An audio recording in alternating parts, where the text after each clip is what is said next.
Hello Loïc, comment vas-tu? Eh ben ça va très bien et toi Samir? Eh bah super, on est reparti cette fois-ci pour une vidéo plus spécifique qui va porter sur les graphiques parce que c'est toujours une grande question. Est-ce que je dois mettre des graphiques dans ma copie? Quel graphique mobiliser? Donc on s'est dit qu'on allait revenir sur 5 graphiques globalement qui sont alors peut-être tes chouchous ou autres, pas forcément les plus classiques, mais qui selon toi sont importants et qui peuvent être utilisés un peu en couteau suisse sur les différents sujets. Mhm. Évidemment, l'objectif, c'est aussi de dire les différents sujets sur lesquels ils sont mobilisables, donc les thématiques, et de revenir sur comment les mobiliser et les écueils à éviter. Peut-être si je me permets Samir, Oui, avant bien toute sûr. chose, un graphique c'est savoir bien l'utiliser. Donc le correcteur va être très attentif à l'intitulé, donc souvent on met la figure, hein, figure 1 par exemple, le titre en bas souligné, les axes bien mentionnés. Donc ça c'est une première chose, un graphique bien construit, on comprend ce qu'il veut dire, et puis ensuite ce graphique doit être utilisé. Il ne doit pas être jeté comme ça sur la copie en disant débrouille-toi. Certains maîtrisent des graphiques et ils les maîtrisent tellement bien qu'ils les mettent un peu partout. Je pense à la courbe de Phillips par exemple. Et donc il faut savoir après l'utiliser. Donc soit on mentionne point A, point B, et ensuite dans le développement, le graphique doit être au service de l'argument. Je dirais, comme on avait parlé dans une ancienne vidéo du triangle argumentatif, je défends un argument et derrière, je vais venir illustrer par des faits historiques, des auteurs qui ont travaillé sur cet argument-là, et évidemment des représentations graphiques parce que c'est un facilitateur. Voilà. Donc en préambule. Ah mais c'est justement, tu as bien fait de rebondir sur ça parce que euh, c'est des questions aussi qui reviennent beaucoup. Je connais des graphiques, mais je ne sais pas les mobiliser, je ne sais pas dans quel contexte, etc. Donc est-ce que on doit, et souvent en fait les graphiques reposent sur des hypothèses, et souvent il y a des équations mathématiques sous-jacentes qui sont, en fait on peut remplir sa copie double Oui, avec oui, ça. oui. Donc pour un peu donner les contours, c'est souvent assez difficile. Ce serait quoi tes conseils? Est-ce qu'il faut rester sur les conclusions de ce qu'apporte telle ou telle équation ou tel graphique et vraiment le mobiliser et hop le mettre en lien avec le sujet? Ou il faut vraiment ce rappel des hypothèses ou autres du graphique? Alors oui, c'est souvent nécessaire hein, de rappeler les hypothèses, notamment si on est sur de la microéconomie par exemple. Ceci étant, le plus important, ce que va vraiment regarder le correcteur, c'est l'utilisation du graphique. Est-ce qu'il sert l'argument? Est-ce qu'il éclaire en fait l'argumentation, donc le développement? Ou est-ce qu'au contraire, il alourdit? Quelle est la plus-value en fait hein? Souvent, on pose cette question-là. Quelle est la plus-value pour ma copie, pour mon devoir, pour la démonstration que je suis en train de faire? Parce qu'une dissertation, ça reste, quoi qu'il advienne, une démonstration. Je pars d'un point A, j'arrive à un point B, et j'ai toute une démonstration. Donc, si le graphique s'impose, comme je le disais, un facilitateur, comme éclairant en fait ma pensée, alors là, c'est effectivement quelque chose de pertinent. Super. Alors pour commencer, le premier graphique, peut-être un graphique de première année qui te paraît voilà, important et mobilisable dans différents sujets, ce serait lequel? Alors, pour moi, le plus important en première année, enfin le plus important, c'est difficile de dire ça, mais c'est le modèle de Solo, qui est un incontournable. On peut ajouter aussi Harrod Domar, mais Harrod surtout, hein, bon, c'est des graphiques qui sont très simples. Le modèle de Solo est plus complexe. Par contre, c'est une mine incroyable d'informations. Donc le modèle de Solo, il peut être utilisé dans beaucoup de sujets. Alors évidemment, la convergence, la dynamique transitionnelle, donc comment un pays va converger dans une logique un peu mécanique. La question de la stagnation séculaire avec l'état stationnaire. Donc nous convergeons et nous allons vers un état stationnaire. Le rôle de l'amortissement qui est très débattu, donc notamment sur le fait que moi je l'utilise beaucoup pour illustrer la désindustrialisation par exemple. Il y a des auteurs comme Bocara, Fontevieille qui ont évoqué la désindustrialisation, ce à quoi nous sommes confrontés aujourd'hui.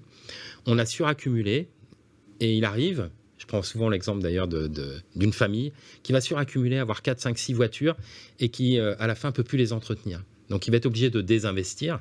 Eh bien, le modèle de Solo nous montre ça, que quand on va vers la droite du modèle de Solo, on a tellement accumulé de capital que celui-ci nous coûte plus cher à entretenir que la croissance qu'il procure du fait des rendements décroissants. C'est ce qu'on a vécu dans les années 80, par exemple, avec la fin des charbonnages, de la sidérurgie, qui était moderne au milieu du 19e et qui ne l'est plus. Donc, c'est la question qui nous est posée aujourd'hui avec les centrales nucléaires. Donc on sait que l'entretien des centrales coûte très cher. Donc ces centaines de milliards, est-ce qu'il faut les mettre là, dans une autre transition énergétique? C'est vraiment des questions centrales. Donc Solo est utilisé pour ça, évidemment pour l'innovation, le rôle de l'innovation. Sujet sur la démographie aussi, hein, comme un choc exogène. Alors, le défaut du modèle de Solo, c'est que ce sont des chocs exogènes inexpliqués. Donc on peut le lier avec Schumpeter, hein, sur cette manne céleste, hein, qui tombe du ciel, même si Schumpeter, ça émane de l'esprit ingénieux de l'entrepreneur. Donc on peut utiliser Solo aussi pour la planification et la dette. Ça veut dire que quand on tente d'accumuler, de suraccumuler du capital dans une économie, eh bien il arrive que finalement la croissance qu'on crée devienne insuffisante pour entretenir le capital en place. C'est un peu ce qui nous arrive avec l'entretien de nos routes, l'entretien de notre école, de nos hôpitaux. On est un peu au-delà de ce qu'il appelle l'état stationnaire. Et dans ce cas-là, soit on fait de la dette, soit on planifie et on fait de l'industrie industrialisante comme l'ex-Union soviétique. Donc Solo, c'est un graphique à maîtriser absolument et il faut y passer beaucoup de temps en première année. Parce que ça peut faire peur à certains étudiants. Moi, je me souviens, même personnellement, quand je voyais le graphique et je me disais, bon, c'est pas simple. Donc, il faut passer du temps dessus pour le maîtriser. Oui. Et on peut avoir des pirouettes. Par exemple, je sais pas, pour expliquer la désindustrialisation, on peut dire que c'est un des vents contraires de Gordon. Où on peut s'en sortir en fait avec des explications qui sont un petit peu plus catalogue, entre guillemets. C'est-à-dire, je cite l'auteur et je l'explique sans graphique. Et ça me rassurait personnellement. Comment motiver les étudiants à se dire, non, on va aller dans le dur, il faut apprendre le modèle de Solo parce que c'est un attendu. Est-ce que c'est à ce point valorisé? Alors, s'il est bien utilisé, à mon sens, c'est valorisé. Il est souvent mal utilisé ou pas très bien connu. J'avoue objectivement qu'il y a beaucoup d'étudiants qui sont heureux de découvrir le modèle de Solo. C'est-à-dire qu'ils ouvrent des yeux en disant « mais pourquoi on ne nous a pas expliqué le fonctionnement du modèle de Solo un peu plus tôt ?» La question de la règle d'or, justement, qu'on a pu évoquer préalablement sur des sujets sur la décroissance, par exemple, se dire qu'on peut désaccumuler et puis avoir davantage de consommation individuelle, consommation durable, on va dire. La découverte de ces mécanismes, elle est nécessaire. Alors moi, j'utilise beaucoup d'images, en fait. Une classe, un étudiant qui est devant son bureau, c'est un homme qui est devant sa machine. Et évidemment, si on est en rendement décroissant, qu'est-ce qui peut se passer? Eh bien, la croissance va diminuer, évidemment. Et puis, on va faire rentrer des gens dans la classe. Et ça peut être lié à des mouvements migratoires, ça peut être lié, par exemple, à la croissance démographique. Et là, on retrouve un souffle pour la croissance, comme nous, au lendemain de la Deuxième Guerre mondiale, parce que ces jeunes qui arrivent, il faut les équiper. Et là, on va leur mettre une table devant le nez, je leur dis c'est comme une machine, et on voit bien qu'on dérive vers la gauche dans le modèle de Solo, et on retrouve en fait un souffle de croissance qui nous éloigne de l'état stationnaire et nous permet en fait de retrouver une dynamique transitionnelle. Donc c'est un modèle qui, je dirais, si on l'image bien, qu'on peut comprendre. Alors c'est vrai qu'il faut y passer un peu de temps, il faut y faire passer des TD dessus, mais objectivement, quand on le maîtrise, tu parlais de couteau suisse tout à l'heure au tout début, pour moi c'en est un magistral. Évidemment, ouais. Super. Alors peut-être dans la même dynamique, on parlait de Harold Domar, mais ça se regroupe aussi. Quel autre graphique peut-être plus sociologique à mobiliser en première année? Alors au niveau de la socio, il y a très peu de graphiques en fait en sociologie. Alors il y a un graphique de Stiglitz, notamment du début des années 80. Stiglitz et Atkinson, je crois, début des années 80, qui mêle, qui nous amène à réfléchir sur l'efficacité de la politique économique conjointement à la politique sociale. À ce titre-là, justement, l'idée, c'est de nous dire qu'on a des choix, en fait, qu'on a des choix de société à faire. Et ce graphique est intéressant parce qu'il permet de comparer soit la recherche d'un optimum type Pareto, donc une situation comme aujourd'hui, par exemple, où on ne va pas dégrader. Alors la question de faut-il imposer les riches, le fameux taxer les riches, ou pas, est-ce qu'on doit dégrader la situation des uns pour améliorer celle des autres? Donc la question paressienne, j'allais dire. Ce graphique permet de mêler aussi Rawls, et donc l'idée qu'il faut aller vers davantage de justice, se rapprocher de la bissectrice en fait du plan, et puis ce qu'on appelle la fonction de bien-être de Bentham ou benthamienne, qui elle est une situation qui nous amène à rechercher le maximum de bien-être. Donc on va aller rechercher le point le plus éloigné du graphique. Sinon, il y en a très peu en fait en sociologie. Alors c'est vrai que spontanément comme ça, peut-être que tu penses à un graphique en particulier. Oh, pas vraiment. Moi, je sais que quand on analyse les copies, il y a beaucoup de. En fait, c'est pas vraiment des graphiques, mais c'est des représentations empiriques, type courbe de l'éléphant ou Ah oui, d'accord, de ce ce point genre de de vue-là. choses qui sont alors utilisées, mais surtout pour de l'exemple. Là, dans les graphiques auxquels tu pensais, c'était dans La la partie, socio dans le pure. triptyque, voilà, Ouais, c'était la socio pure et c'était dans la partie théorique. théorique. Et c'est important aussi de peut-être le rappeler qu'on peut avoir des représentations graphiques qui sont mobilisables en exemple ou en illustration, et d'autres qui sont vraiment de la théorie pure. Par exemple, la courbe de Phillips, bon, bah, ça fait partie de notre raisonnement qui va compléter notre argument. D'un point de vue deuxième année, alors on a les classiques ISLM, cette année au GDG qui devient un chapitre en fait, en deuxième année. Est-ce que tu n'en as pas d'autres peut-être moins connus ou Alors, beaucoup sont connus. Alors, parmi les plus connus qu'il faut absolument maîtriser pour moi, c'est la détermination du triangle d'Arberger. Donc ça, c'est très important parce qu'on va l'utiliser sur la fiscalité, des sujets sur la fiscalité. Et puis, surtout en comparant en fait les situations d'autarcie, d'ouverture, et en montrant ce qu'amène l'imposition des droits de douane. Donc, c'est un graphique qu'on peut travailler assez rapidement, qui n'est pas très compliqué, mais qui peut faire peur aussi au départ, parce qu'il y a un peu de triangle partout. Bon, l'idée, c'est de mettre en avant la perte sèche et voir comment, effectivement, eh bien, on peut aller rechercher une situation plus ou moins optimale, même si, évidemment, toute situation d'imposition de ce point de vue-là est sous-optimale. Donc, à mon sens, le triangle d'Arberger, mobilisable un peu partout, est important. Sur le marché du travail aussi, alors là, il y a une courbe, un modèle que tous les étudiants connaissent, mais qu'ils maîtrisent difficilement, c'est le modèle WSPS, qui n'est pas un graphique très intuitif, donc il faut y passer du temps. Faut, à mon sens, l'appréhender d'abord d'un point de vue littéraire, pour comprendre qu'il y a deux positions en fait, l'établissement des salaires d'un côté et l'établissement des prix, et que les deux raisonnements sont fondés l'un pour l'entrepreneur et l'autre, j'allais dire, pour le salarié.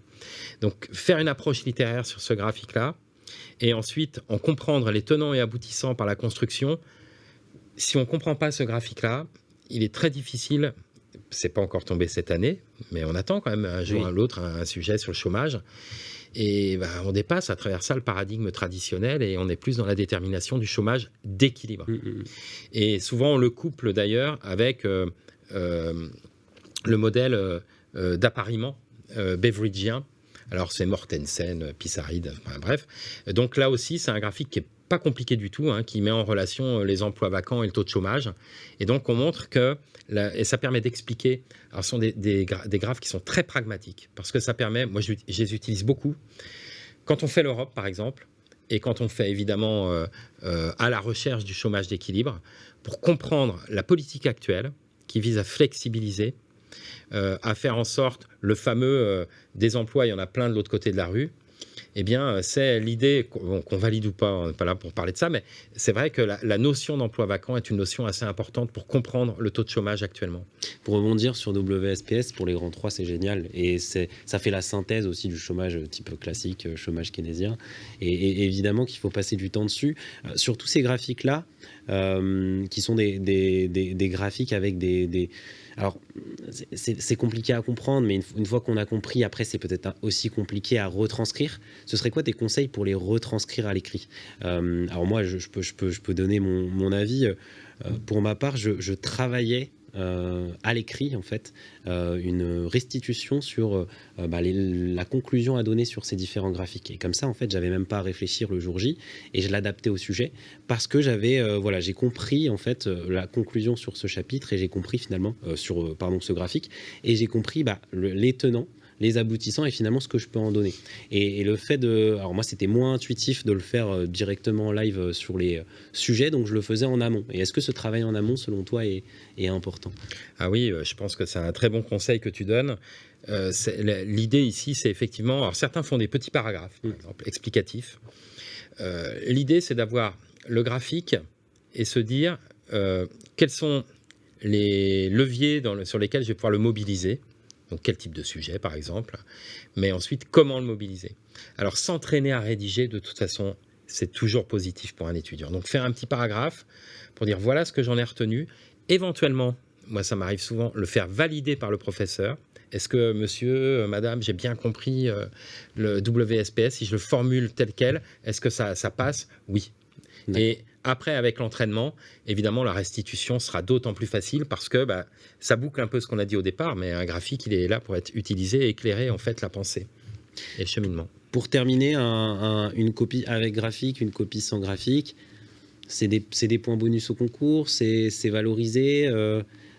Il y a la dynamique de la réforme ECG aussi qui est passée par là. Donc, est-ce que c'est le bon parti de se dire je vais apprendre mes graphiques et je ne vais pas considérer la micro? Alors avant, c'était une partie différente du programme, c'est l'économie approfondie, mais maintenant ça fait partie du programme.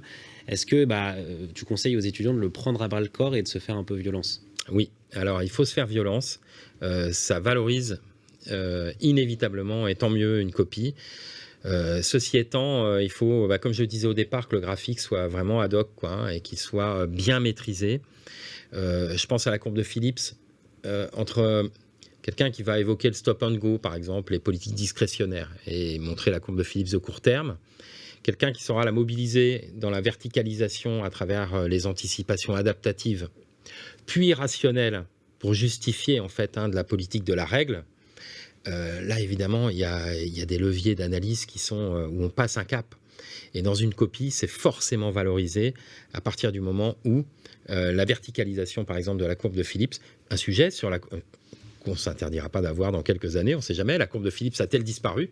Bon, là, on peut se poser la question, est-ce qu'elle n'est pas revenue? Eh bien, nécessairement, il faut comprendre les anticipations rationnelles. Et la courbe de Phillips, là, la construction nous y aide, avec évidemment ce que tu disais préalablement, le petit paragraphe qui vient accompagner tout ça. Et l'importance aussi de créer des liens, là tu parlais d'adaptation, enfin d'adaptatif puis de rationnel, donc Friedman puis Lucas, dans les fiches déjà les relier, comme ça voilà, c'est une gymnastique qu'on peut faire directement en DS. Oui, cette gymnastique-là, il faut absolument l'acquérir. Moi je dis souvent à mes étudiants qu'il faut avoir une vision globale à la fin de la deuxième année. Et c'est dans la manipulation permanente de ces concepts, leur mobilisation sur des sujets différents, évidemment toujours en lien avec le sujet, où progressivement on comprend en fait la dynamique de la politique économique et la dynamique aussi de certaines mesures qui sont prises au niveau national, au niveau européen, au niveau mondial, justement par une bonne mobilisation et une bonne réflexion sur ces graphiques-là. Et je te remercie Loïc, on a terminé pour cette vidéo. En tout cas, je pense que les étudiants maintenant savent d'autant plus qu'il va falloir utiliser des graphiques dans leur copie et je l'espère dans leur copie de concours. Merci encore et à une prochaine. Merci à toi Samir.